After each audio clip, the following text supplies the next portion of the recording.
महायुतीमध्ये जागांचा इतका सगळा वाद सुरू असताना, आघाडीमध्ये पण जागांबाबत वाद सुरू असताना ही जागा तुम्हालाच मिळणार आहे जवळपास निश्चित झालं आहे. चंद्रकांत खैरे पुन्हा एकदा रिंगणात उतरणार आहे. काय सांगा तुम्ही? शिवसेना पक्षप्रमुख माननीय उद्धवजी ठाकरे यांचा जो आदेश असतो तो आम्हाला शिरसावंत असतो आणि म्हणून अशा याच्यामध्ये महाविकास आघाडीमध्ये माननीय संजय राऊत साहेबांनी आधीच सांगितलं की सगळं ओके झालेलं आहे, पण ते डिस्क्लोज आता होत नाही. त्यालाही काही राजकीय कारणं असतील. समोरची जे युती आहे त्यांची, ती युतीमध्ये भांडणं सुरू झालेलं आहे. ते भांडणं कुठपर्यंत जातात त्याच्यावर त्या ठिकाणी गणित आता मांडणार आहे. आत्ता सकाळी मी मनसेचे एक आमदार त्यांचं मी वर्षन पाहत होतो, त्यामुळे त्यांनी तर खूपच काही बोलला. आणि सांगायचा मुद्दा असा की आता महायुतीमध्ये आता खूप दडपशाही, हुकुमशाही त्याच्या विरोधात आता हळूहळू वातावरण त्यांच्या अगेन्स्टमध्ये बनायला लागलं. आणि म्हणून मी या ठिकाणी हे सांगेन की आता मात्र उद्धव साहेब आणि बाकी काँग्रेसचे सगळे नेते, शरद पवार साहेब असं यांच्यासोबत ती आता महाविकास आघाडी जी आहे ती महाविकास आघाडी यशस्वीपणे वाटचाल करेल. आणि त्यामध्ये आदरणीय प्रकाशजीसुद्धा आहेत, आमचे मित्र, जुने मित्र. ते आणि आम्ही 13व्या लोकसभेत बरोबर होतो आणि मी बरेच वेळ चर्चा करायचो, हे करायचो. आज त्यावेळेस मला ते म्हणायचे, ते काँग्रेसमध्ये होते, त्यावेळेस म्हणायचे की तुम्ही हे सोडा, भाजप सोडा, मग आम्ही तुमच्यासोबत येतो, असं ते म्हणजे शिवशक्ती भीमशक्ती हा म्हणे ओके. पण आता मात्र ते खूप मोठे नेते झालेत आणि त्यांनी ते ठरवलेलं आहे की मोदी असेल तर आम्ही कधीही त्या ठिकाणी मोदींना मतदान करणार नाही, असं त्यांचे वर्षन मी ऐकलेलं आहे. त्यामुळे वातावरण इतकं जबरदस्त झालं. मी तुम्हाला सांगतो की आता मुस्लिम समाजसुद्धा खूप मोठ्या प्रमाणे त्या ठिकाणी मोदींच्या अगेन्स्टमध्ये किंवा यांच्या अगेन्स्टमध्ये भाजपच्या अगेन्स्टमध्ये येत आहे. म्हणून वातावरण इतकं जबरदस्त झालं. आता आपलं वातावरण चांगलं झालं महाविकास आघाडीचं, पण त्यांचं वातावरण त्या ठिकाणी आपसातच त्यांचं सुरुवात झाली आहे. त्यामुळे आता त्यांचं काय होईल माहीत नाही, पण आता 1-2 दिवस वाट पाहून महाविकास आघाडीचा एकदम असा मोठा स्फोट असा दाखवते की बाबा आम्ही जिंदाबाद आहे. महाविकास आघाडी प्रकाश आंबेडकरांबद्दल एवढं बोलला. प्रकाश आंबेडकरांनी गंभीर आरोप केला की काँग्रेसमध्ये सगळे सुपारी बाजार नेते बसलेले आहेत, त्यांना नाही, तो त्यांचा प्रश्न आहे. ते मोठे नेते आहे, ते काही कोणाही विरुद्ध बोलू शकतात. मी त्यांच्या बाबतीत काही बोलणार नाही. बरं, तुम्हाला जागा लढण्याबाबत सांगितलं आहे, नाव अंतिम झालं आहे, कधी घोषणा होणार आहे या सगळ्या जागांबाबत? आता कधी घोषणा होणार म्हणजे कधी त्या ठिकाणी पक्ष संकेत देतो, कमाल लावतो, वेळोवेळी ती जागा कशी येईल त्या दृष्टिकोनातून मोठा प्रयत्न करतो आणि त्या दृष्टिकोनातून ते झालेलं आहे. फक्त अधिकृत यादी म्हणजे आमची यादी एकदा येऊन पण TV9मध्ये दत्ताच्या, पण ती जी यादी आली ती यादी परफेक्टली करेक्ट आहे. पण त्यावेळेस मग काही आमच्या मित्रपक्षाने सांगितलं तुम्ही एकदम आपण करू ना, कशाला एकदम असं काय त्याच्यामध्ये मग परत किंतु परंतु निघतो म्हणून. मग आता ते सगळ्यांनी मिळून एकत्रच त्या ठिकाणी एकच यादी निघेल. शिवसेना, राष्ट्रवादी काँग्रेस, शरद पवार साहेब, काँग्रेस आणि वंचित अशी ती राहील. त्यामध्ये अजून काही घटक पक्ष येत असतील तर त्यावेळेससुद्धा ते एकत्र करतील असं. बरं, प्रसारमाध्यमामध्ये आलेली यादी ही फायनल यादी असं तुम्ही दावा करताय शिवसेनेची? नाही, आता तुम्ही दावा करतात म्हणजे ती आता मी माझं सांगेन की ओके. बरं, तुम्ही ज्यावेळेस भाजपसोबत होते त्यावेळेस तुमच्या पक्षाला 20, 22, 24 जागा मिळायच्या. आता जी दुसरी शिवसेना आहे त्याला 10-12 जागा मिळत आहे. कसं वाटतं तुम्ही याकडे? 10-12 6.5 जागा मिळतात त्याला. 6.5 जागा म्हणजे जे आमच्यातून फुटून गेले त्यांना आणि जे शरद पवार साहेबांकडनं फुटून गेले त्यांना 6.5 म्हणजे 13 जागा त्यांनी देण्याचं नक्की केलं. आता मला या ठिकाणी सांगा की यांनी किती घोड चूक केली असं माझं मत.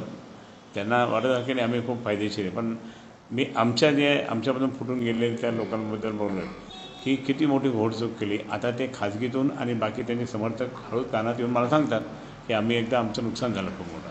मग तुम्ही कशाला शिवसेनेमध्ये मी या ठिकाणी स्पष्टपणे सांगतो, जशी शिवसेना 1966ला स्थापन झाली 19 जूनला, त्याच्यानंतर आत्तापर्यंत असे अनेक धक्के झाले, पण जे फुटून गेले, ज्याने गद्दारी केली माननीय शिवसेना प्रमुखांशी आणि आता माननीय उद्धवजींशी, ते कधीही यशस्वी होत नाही. हे तुम्हाला या ठिकाणचे उदाहरणं मी वाटल्यात देईन. सगळीकडे आणि त्यांना कोणीही नंतर कोणी एखादी साधी व्यक्तीसुद्धा विचारत नाही आणि म्हणून मोठी व्यक्ती सोडून द्या पण साधी व्यक्ती पण नाही विचारत म्हणून अशा पद्धतीने जर ते आता हे केल्यानंतर म्हणजे पक्षाला काय आई जगदंबेचा आशीर्वाद आहे मान्य बाळासाहेबांना उद्धव साहेबांना आणि त्यांनी जर समजा ही संघटना कोणासाठी मांडली सर्व कार्यकर्त्यांना म्हणजे सामान्य कार्यकर्त्यांना मोठं करण्यासाठी गेली मराठी जनतेला महाराष्ट्रातील जनतेला त्या ठिकाणी सुजलाम सुफलाम करण्यासाठी गेली आणि ही ती जागा म्हणजे हे तिथं बंडखोरी केली त्यामुळे आता त्यांना तो तसा फटका बसत आहे बसणार आहे. भास्कर जाधव सुद्धा नाराज आहे. भास्कर जाधव सुद्धा उभाटावर नाराज आहे. त्यांनी पत्र लिहून नाराजी व्यक्त केली. नाही ठीक ते पण पक्ष सोडून आहे कोणी जात नाही हो कोणीही जाणार नाही. आता जे गेले तेच परेशान होऊन आता वाट शोधू लागले ते पण कोणी जात नाही कोणीही जाऊ शकत नाही. राजकारणात हे बाकीचे बारीक सारीक गोष्टी चालत असतात. भास्कर जाधव नाराज आहे. नाही भास्कर जाधव कडवट शिवसैनिक आहे तो कधी नाराज होणार नाही. कडवट शिवसैनिक आहे तो. 6.5 गणित काय लावली मला कळाली. 13 जागा म्हणजे 35 जागा त्या ठिकाणी भारतीय जनता पार्टी लढेल असं आदरणीय मोहनजी भागवत साहेबांनी त्यांना आदेश दिला. म्हणजे जर 35 जागा ते लढले तर मग उरले 13 मग 13 म्हणजे 6.5. काल उद्धव ठाकरेंनी एक शपथ घेतली तुळजाभवानीची की आम्हाला 2.5 वर्ष मुख्यमंत्री पदाचं मी साक्षीदार आहे. तुम्ही साक्षीदार मी साक्षीदार. भाजपने घात केला. आता भाजपचं म्हणणं आहे की किमान तुळजाभवानीची खोटी शपथ घेऊ. नाही ते भाजपवाले किती खोटं बोलतात हो. मी होतो तिथे आम्हाला स्पष्ट सांगण्यात आम्ही सगळे बसलो आहे की 2.5 वर्ष आपलं ठरलेलं आहे. हे उद्धव साहेबांनी आम्हा सर्वांना अमित शहा साहेबांच्या समोर सांगितलं आणि त्यांची चर्चाही झाली. ही सगळी चर्चा खूप सविस्तरपणे त्या ठिकाणी सांगितलं त्यांनी. असंच झालं. मग इतकं असताना आता खोटं कशाला बोलायचं. आता देवेंद्र फडणवीस साहेबांना मी सांगेल की तुम्ही उगाच आम्हाला आरोप करू नका की खोटं बोलतात. आता किती खोटे बोलतात हो. आदरणीय प्रधानमंत्री जी ज्यावेळेस काय म्हटले होते की आपके खाते में 15 लाख आ जाएंगे 2014 आले का म्हणजे खोटं नाही बोलले का मग याच्याकरता त्या ठिकाणी तुम्ही उगाच म्हणजे काहीतरी बोलू नका नाही तर तुमची सगळे प्रकरणं निघतील. तुम्ही तुळजाभवानीची खोटी शपथ घेताय तुम्हाला परिणाम भोगावे लागतील असं म्हणतोय. आई जगदंबा ही आम्ही प्रत्येक आमच्या भाषणामध्ये महाराष्ट्राची कुलस्वामिनी आई तुळजाभवानी स्मरण करून आम्ही त्या ठिकाणी सुरुवात करतो. हिंदवी स्वराज्य संस्थापक राजे शिवछत्रपती शिवाजी महाराज त्यांनाच आमचं दैवत येते. या दोन्ही दैवताला त्या ठिकाणी नमस्कार करून आम्ही बोलत असतो. त्यामुळे आणि म्हणून उद्धवसाहेबसुद्धा काल जाऊन आले दर्शन करून आले. मागच्या निवडणुकांमध्ये तुमच्यासमोर एकच कोणतरी विरोधी पक्षाचा उमेदवार असायचा. त्यावेळेस एक नाही आणखी 2 असणार आहे. मी काय म्हणतो तुम्ही आता मात्र ह्यावेळेस जनतेने ठरवलेलं आहे समाजाकडच्या जनतेने आणि ते ठरवलेलं आहे म्हणून त्या दृष्टिकोनातून कोणी किती जरी आलं तरी जनतेने मनात आपला ठाम निश्चय केला की उद्धव बाळासाहेब ठाकरे यांची शिवसेनेलाच मतदान करायचं. तुम्ही माधव सर संजय प्रश्न विचारले आणि तिकडे कसे विचारले तुम्ही इकडे विचारले इकडे साधे विचारलं ना सिद्धार्थ. सध्या तुम्ही आत्ता बोलताना असं म्हणाले की हे वातावरण मोदी विरोधात आहे पण त्यांचा दावा असा आहे की आम्ही महाराष्ट्रामध्ये 45पेक्षा जास्त पुढे जाऊ शकतो आणि देशात 400पेक्षा पुढे जाऊ शकतो. मोदी की गॅरंटी. आणि ती मोदी की गॅरंटी. याच्यावर तुमचं सविस्तर म्हणणं काय करणार. ही हमारी महाविकास आघाडी की गॅरंटी म्हणजेच माननीय उद्धवजी ठाकरे साहेबांची गॅरंटी. ती कशी 35 जागा शिवसेना त्याचप्रमाणे उद्धव बाळासाहेब ठाकरे त्याचप्रमाणे काँग्रेस राष्ट्रवादी काँग्रेस शरद पवार या महाविकास आघाडी वंचित या सगळ्या महाविकास आघाडी जी बनलेली त्याच्या 35 जागा या महाविकास आघाडीच्या 100% येणार. जे मोहनजींनी सांगितलं ते उलटं होणार आहे आणि म्हणून त्यांनाही वाटतं हे खूप हुकुमशाही चालली हे चालली मग त्याच्याला आपण काही बोलायचं म्हणून त्या ठिकाणी सगळे पूर्ण जनता नाराज आहे.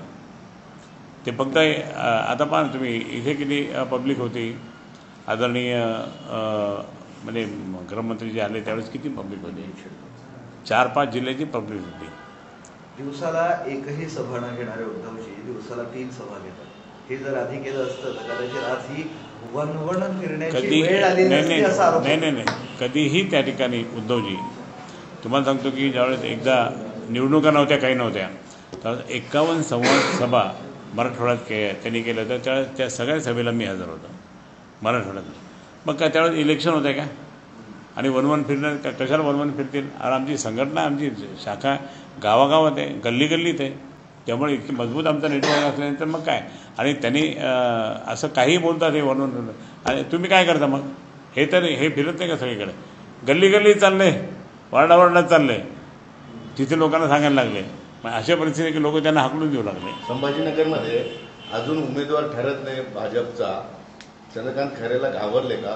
दुसरा प्रश्न त्याला जोडून असा आहे की ते या ठिकाणी मोदीच उमेदवार समजून तुम्ही कामाला लागा असं दिलेलं आहे. मोदीच उमेदवार असतील असं मीही त्या ठिकाणी असं समजतो. आणि मी म्हणजे आमचे उद्धव बाळासाहेब ठाकरे गट की समोर त्या ठिकाणी किती छोटा माणूस असो मोठा असो आपल्याला मोदीजींना पाडायचं आहे हे धरूनच त्या ठिकाणी आम्ही काम करत आहोत. मोदी उमेदवार समजले तर हां मग तुम्ही ते म्हणतात ना की मोदी हे आपले उमेदवार आहे असं समजून तुम्ही कामाला लागा. तर मग आमचेही कार्यकर्ते म्हणतात की आमच्यासमोर मोदी उभे आहेत त्यांना आपण पाडायचं म्हणून कामाला लागले. आज मुंबईमध्ये असं एक दिसून आलं की शिवसेनेच्या शाखेचं उद्घाटन भाजपच्या एका मंत्र्याच्या हस्ते. ती शिवसेना कोणती तिकडची ती शिवसेना कोणती तिकडची म्हणजे आज म्हणजे पूर्णपणे मर्जिंगच झाली त्यांची तिकडे आता म्हणजे मर्ज होण्यासाठीच त्याचा कार्यक्रम चालला असेल. अच्छा मर्जिंग शिवसेना होती असं तुमचं म्हणणं आहे का. त्यांची शिवसेना जर समजा त्यांच्या कार्यालयाचं उद्घाटन म्हणजे लोढाजी करत असतील भाजपचे मंत्री तर हे समजून घ्या की यांची सगळी वाटचाल तिकडेच चाललेली आहे. इम्तियाज जलील असं म्हटले की शिवसेना गटाला फार कमी जागा मिळत आहेत तर भाजपने त्यांना ईडीची धमकी दाखवली असेल जास्त जागा मागितल्या तर ईडीची कारवाई करून म्हणून त्यांनी कमी जागा समाधान मागितलं. आता त्याचं इम्तियाज जलीलचं आणि भाजपचं साठरवटं किती माहिती आहे ना. मुंबईत किती कुठं मिटिंग झाली काय झाली कैसे लढणे का क्या लढणे का तो मुंबईत जाणत होतो. त्यांनी तुम्ही हे रोको ये करो वो करो कोण बोललं त्यांना विचारा ना तुम्ही जरा. म्हणजे त्या ठिकाणी हे साठरवटं आहे म्हणून तर आज मुस्लिम बांधव सगळे चिडलेले आहेत ते सगळे त्यांच्या आरोपाकडे शिवसेनेकडे त्यांच्या आरोपाकडे कसं बघतात. नाही त्यांचा आरोप मी सांगतो ना तुम्हाला की तिथे मुंबईत काय झालं आणि इथे तुम्ही त्या ठिकाणी काय बोलता. आधी सांगितलं मी मुंबईतून लढणार आणि आता इथून म्हणजे तुम्ही का थांबलात कोणाच्या प्रेशरखाली कोणाच्या विनंतीनुसार थांबलात तिथे. म्हणजे तुम्ही गंभीर आरोप करताय की भाजप आणि इम्तियाज जलील एमआयएमचं साठरलोटं आहे झालेलं मुंबईत. मत आहे की त्याबद्दल आम्हाला जरा सविस्तर सांगा. मुंबईत झालेलं आहे इम्तियाज जलील आणि म्हणून मुद्दामच त्या ठिकाणी आमचं काही साठरलोट नाही म्हणून दाखवण्यासाठी ते फक्त इम्तियाज जलीलच्या बाबतीत आणि एमआयएमच्या बाबतीतच प्रधान म्हणजे गृहमंत्र्यापासून सगळेच बोलले. ते साठरलोटाचा इथे काही परिणाम होणार नाही आमच्याकडे काहीच परिणाम होत नाही स्पष्ट सांगतो. मनसेचा आज वर्धापन दिन आहे तर यावेळी राज ठाकरे भाषण करताना म्हणतात की सध्या राज्याच्या राजकारणात एकमेकांची लेकर काळ्या घेण्याचं काम सुरू आहे कसं वाटतं. नाही त्यांच्या याच्याबद्दल मी काही जास्त बोलत. ते गृहमंत्र्यांच्या सभेमध्ये तुमच्यावर आरोप करण्यात आला की 20 वर्षात तुम्ही काय केलं काही तर दाखवा आम्ही बक्षीस देऊ होतं त्यासाठी तुम्हाला. आता मी त्यांना घेऊन जाणार पकडून घेऊन जाणार त्यांना चला माझ्यासोबत मी काय अरे माझं पुस्तक प्रिंटेड पुस्तक छापलेलं आहे त्या प्रिंटेड पुस्तकामध्ये त्यांच्याच मंत्र्यांच्या बरोबर माझे फोटो आहे आणि मी जे काही मान्यता करून गेली ते आणि जे काही कामं केले ते आता सांगायला काय पाहिजे का. सोलापूर धुळे हा कोणी केला ऑक्सर फडणवीस यांच्या काळात मी मंजूर करून घेतला. दुर्दैवाने काँग्रेसचं राज्य गेला आणि सुदैवाने आमचं राज्य आलं पण आमच्या राज्यात त्या ठिकाणी फक्त तो रस्ता झाला टनेल झाला नाही.